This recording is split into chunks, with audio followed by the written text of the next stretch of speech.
Today, the latest weapons, coupled with the fighting skill of the American soldier, stand ready, on the alert all over the world to defend this country, you, the American people, against aggression.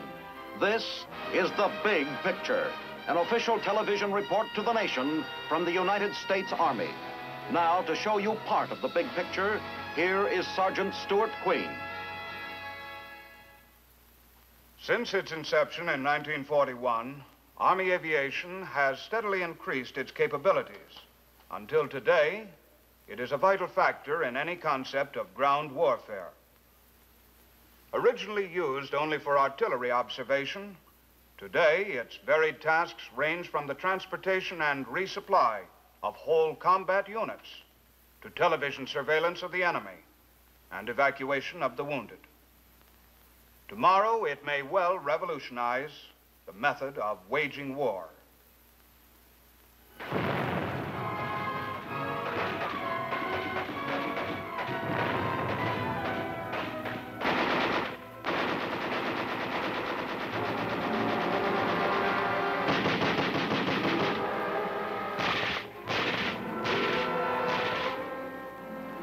What kind of a battle are these American soldiers training for?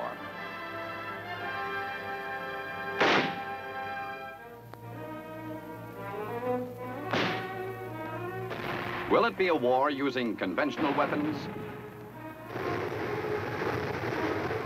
Or will it be a war in which all the atomic might of the world is employed?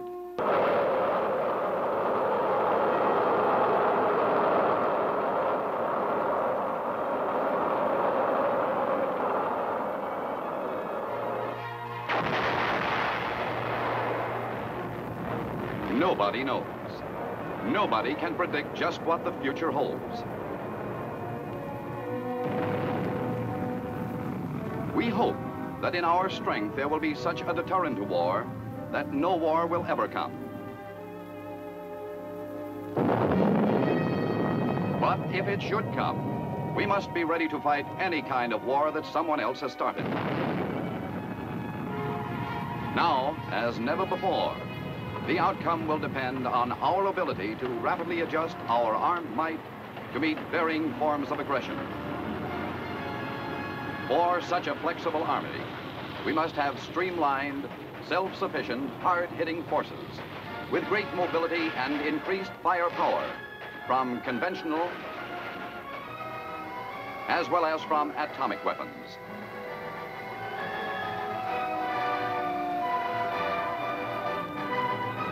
But such an army creates tremendous problems of control, mobility, and supply. To control his widely dispersed forces, the ground commander must be constantly aware of the fluid battle situation.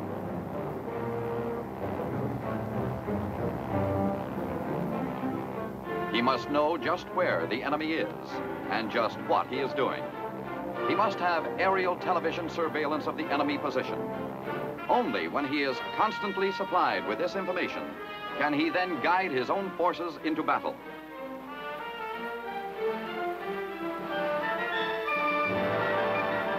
Once the decision is made, there must be fast mobility, air mobility. We must be able to pick up entire units and shift them to new positions in the battle zone without delay and at 100 miles an hour, not 35 or 40. For this sort of operation, the helicopter may well replace the truck.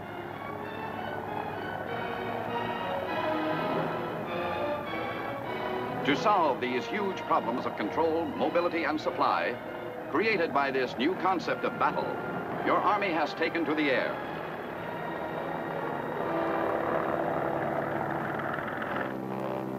This is Fort Brucker, Alabama, the home of Army aviation.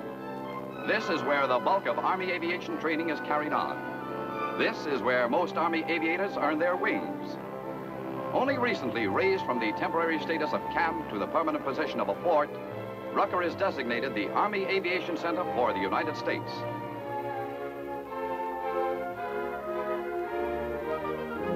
Because air mobility seems to be the key to success in future ground operations, close support between ground and air is paramount in the thinking of military leaders today. The motto of Army aviation expresses well this new concept of Army aircraft in the sky over Army troops on the ground. Above the best. But let's listen to a man who lives Army aviation night and day. I'm Brigadier General Carl I. Hutton, Commandant of the Army Aviation School at Fort Rucker, Alabama. This is the home of Army aviation, where all Army aviators receive their flight training. Our student aviators here at Fort Rucker fly about 1,000 hours a day, and our mechanics learn to keep our airplanes and helicopters in top-notch condition. The Army's aviation program has only one purpose, and that is to increase the effectiveness of the Army in combat. The program proved so effective in World War II and in Korea that it has won the support of the entire Army and is now one of the most important programs of preparedness within the Army. You are going to see some of the aviation program today, and I'm sure you're going to hear a great deal more about it in the future. Thank you. At Fort Rucker, there is one thing you will see everywhere, and that is aircraft. All kinds of aircraft. Helicopters, fixed wing, large and small, all doing a job for the Army. For this is where men are trained in all phases of Army aviation, literally from the ground up.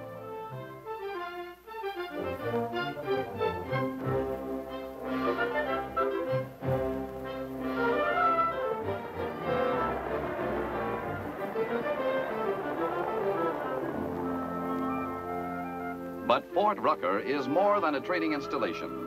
It is also a place where thousands of people live their daily lives. It's a pleasant, self-sufficient place, providing almost all of the needs of a modern community.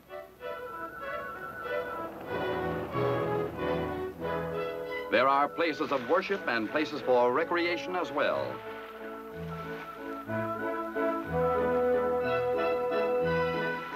On a hot summer's day, there's nothing quite so refreshing as this.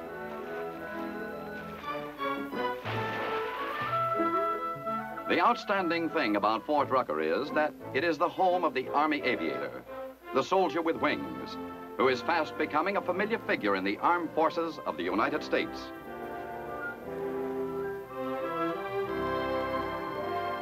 What makes an Army aviator? What are the qualities a man must have to fly? First, he must have courage. Then he must have physical aptitude, judgment, knowledge, skill, and finally, a strong will to want to fly.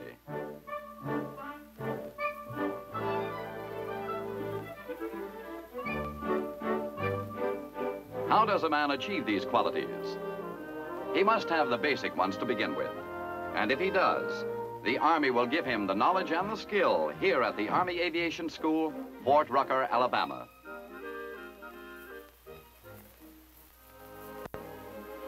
Candidates for this school come from all over the Army.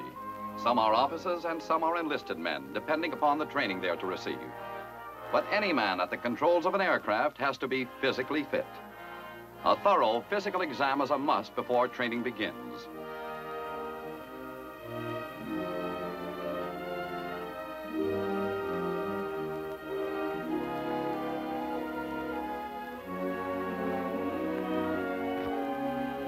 Besides a generally good physical condition, an aviator must have certain special physical qualities, such as fine coordination, an accurate sense of balance, and a rapid response to stimuli.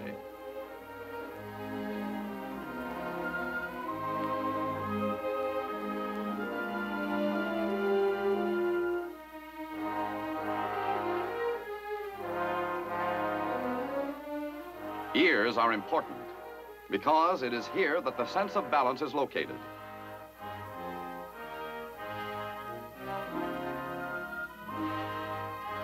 Accurate and sensitive reflexes are important too. If a man can pass the physical, he is ready for school.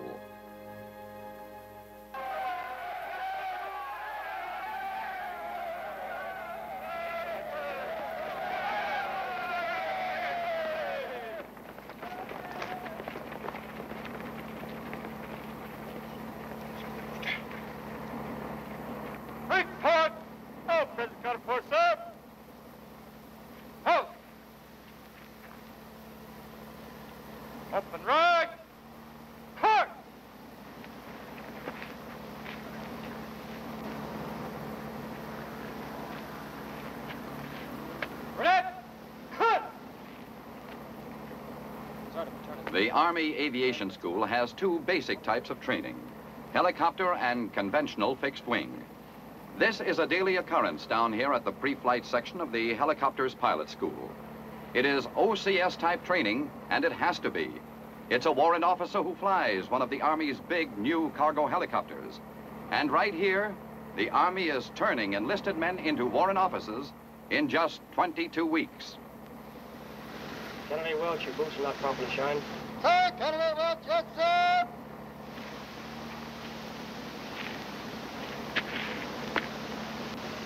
Candidate Kingston, that's a filthy belt buckle you have on. Sir, Candidate Kingston, yes, sir. Moving in ranks, Candidate Kingston, it's inexcusable. It's unthinkable that a warrant officer candidate would move while standing at attention in ranks. See what you look like giving me 30 push-ups, Candidate Kingston. Sir, Candidate Kingston, yes, sir.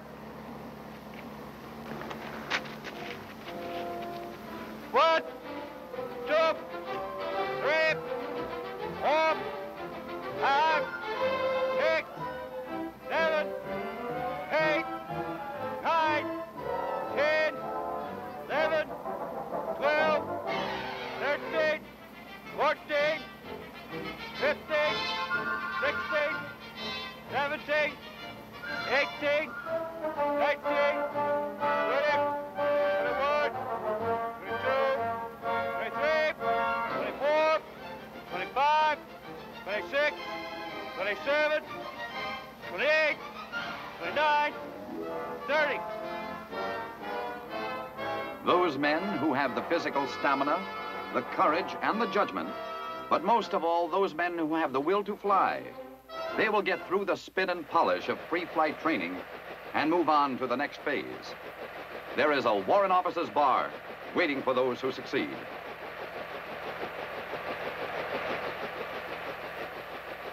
This is an H-13. It is the machine that did the bulk of the aero evacuation of wounded during the Korean War. It's a good machine. If you are a warrant officer candidate here at Fort Rucker, it's your trainer. Right here in this plastic bubble is where you sprout your wings.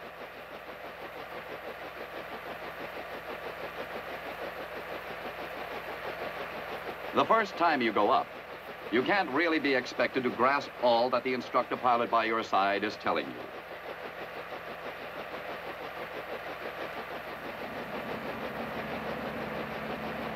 The first time you take the controls, you're terrible, but you are flying. And everything else you've ever done is tame by comparison. You will spend many hours in that machine, and every time you go up, you will increase in knowledge and confidence.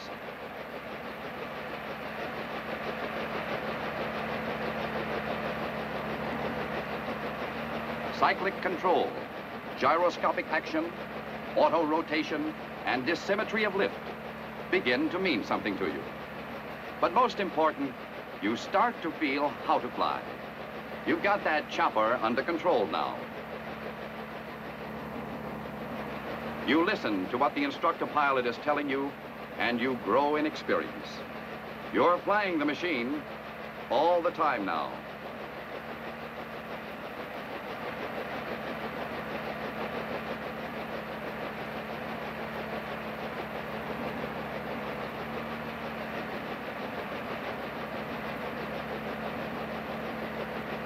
You learn that you can keep that chopper hovering over one particular spot as long as you want to.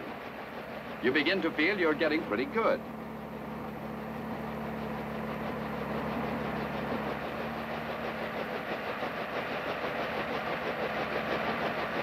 Then one day, not the same for everyone, but whenever the instructor pilot thinks you're ready, this happens. Okay, Kingston, your grades have been pretty good. That was a good flight.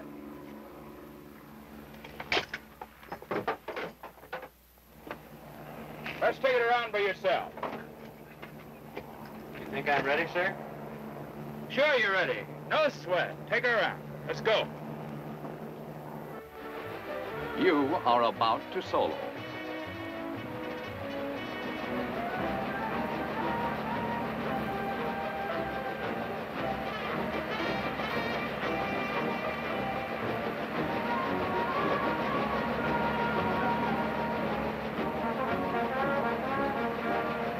That shiny plastic bubble you're so familiar with seems strangely large and empty. The engine is terribly noisy. There appears to be much more vibration than normal. Then, the procedures you've been going through for weeks comes back to you. You're flying a helicopter all by yourself. And you're pretty proud of yourself, too. Aren't you, Candidate Kingston?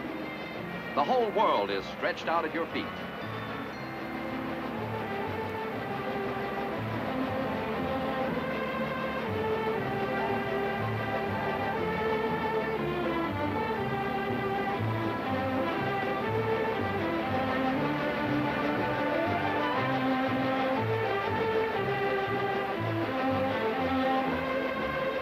When you touch down, it's the best landing you've ever made.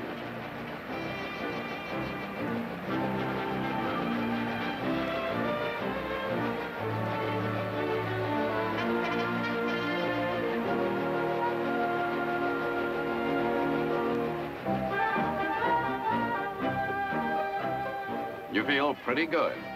And since you've soloed successfully, you have the honor of wearing this distinguished insignia for exactly 24 hours straight.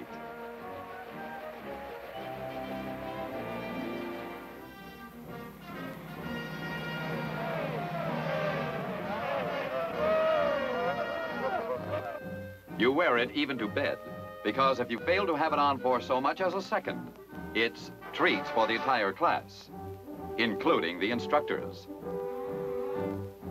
After each candidate has soloed successfully, he begins the more advanced phase of tactical training. This is the reason for the helicopter. It can get in and out of places no other aircraft possibly can. Remember, this is Army aviation. The air is used only to accomplish the mission on the ground. Army aviation must be integrated into the small unit tactics of forward ground elements. That means Army pilots must be able to fly low and slow, get in and out of the smallest clearing. That means an Army helicopter with a qualified Army pilot who knows the problems of land battle. Candidate Kingston is getting close.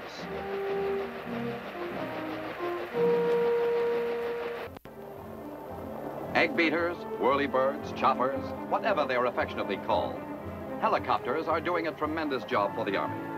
They have put a new dimension into land warfare, giving troop units that rapid mobility so necessary to the new concept of battle. And for the enlisted men who've taken advantage of the rare opportunity offered by the helicopter pilots program here at the Army Aviation School, the future is unlimited. It's 22 tough weeks, but at the end, you are a warrant officer and a helicopter pilot too. It feels pretty good, doesn't it, Candidate? Warrant Officer Kingston. But helicopters are only part of the Army aviation story here at Fort Rucker. There are many missions which conventional fixed-wing aircraft can perform more efficiently than the helicopter.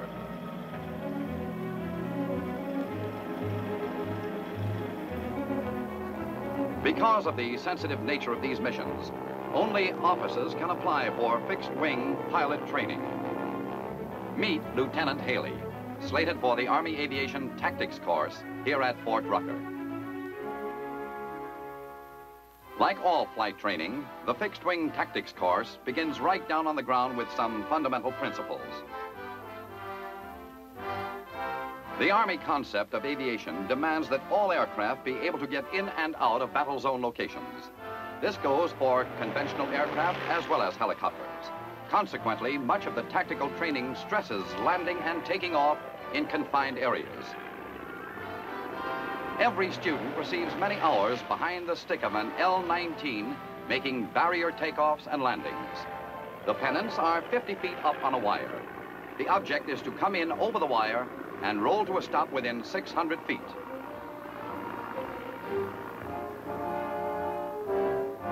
On takeoff, the process is reversed. Sometimes you don't quite make it. The quick release device eliminates any danger. A row of trees might have been a different story.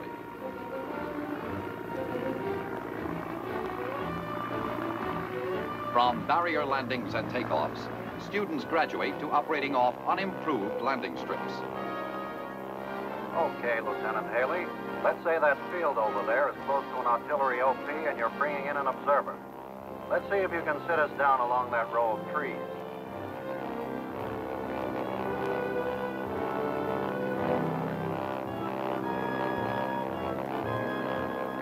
Sometimes you'd swear that the instructor pilot was kidding.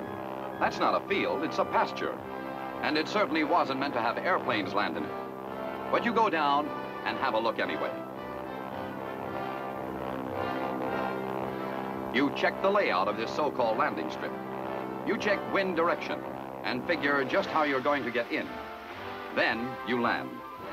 Maybe it's not very pretty. Maybe you bounce around a bit. But you're down and in one piece. This is nothing. Before the course is over, this particular pasture will look like a big city airport to you. But if Army aviation is going to perform its mission of increasing the battle efficiency of the ground forces, then Army aircraft must be available to ground commanders no matter what the weather conditions. The next thing you learn is instrument flying. You start off in a linked trainer, again down on the ground.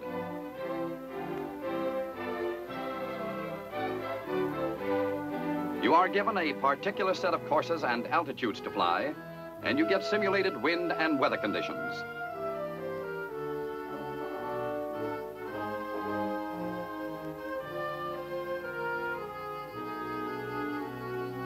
Then you climb under the hood of the new Ling trainer, and you fly.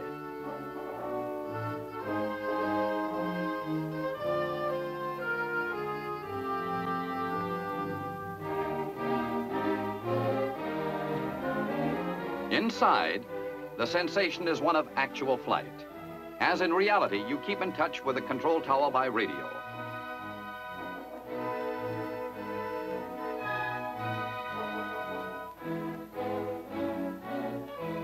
And when you have theoretically come in for a landing and touch down under minimum visibility conditions, believe me, you feel like it was for real too.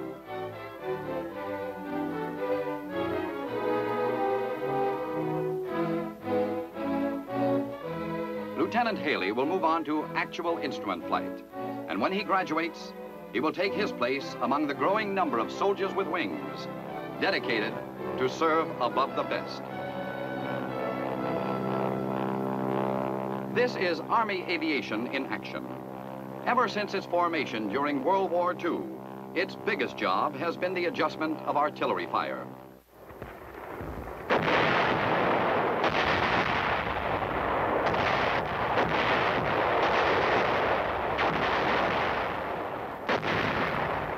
During the Korean conflict, another big job was added.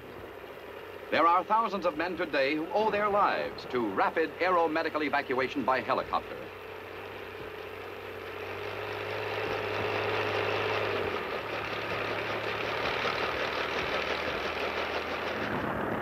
But it is in the future that Army aviation will find its true value, when literally whole armies of men can be airlifted safely and rapidly to wherever they're needed in the battle zone.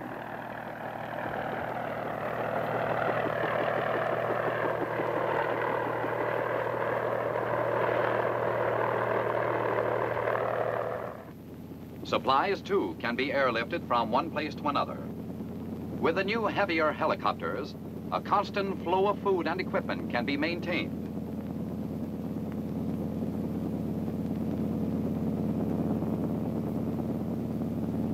Pinpoint delivery where and when it's needed.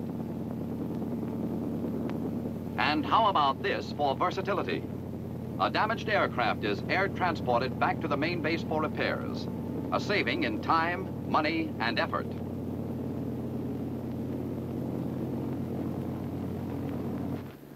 More lifting power for less horsepower means a more efficient operation. And that's just what the Army is constantly striving for. Here, a new model helicopter comes in with a load that runs right through the aircraft.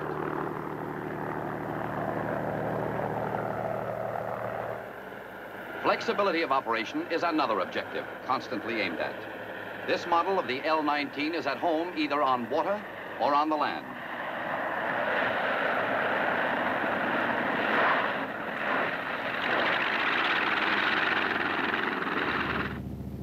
This new Army aircraft is the first twin-engined helicopter. It has the size and the carrying capacity of a conventional twin-engine transport. Now, for a look into the future. Watch as this experimental aircraft converts from helicopter conformation to conventional airplane, combining the best features of both.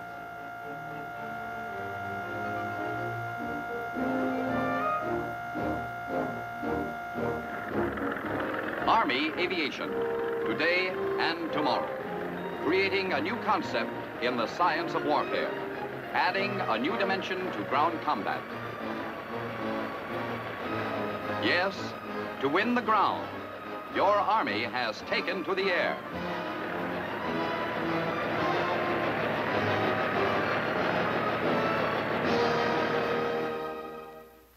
Though only slightly more than 15 years old, Army aviation has become a vital factor in ground warfare, destined surely to attain even greater significance in the years to come. Now, this is Sergeant Stuart Queen, inviting you to be with us again next week for another look at your Army in action on The Big Picture.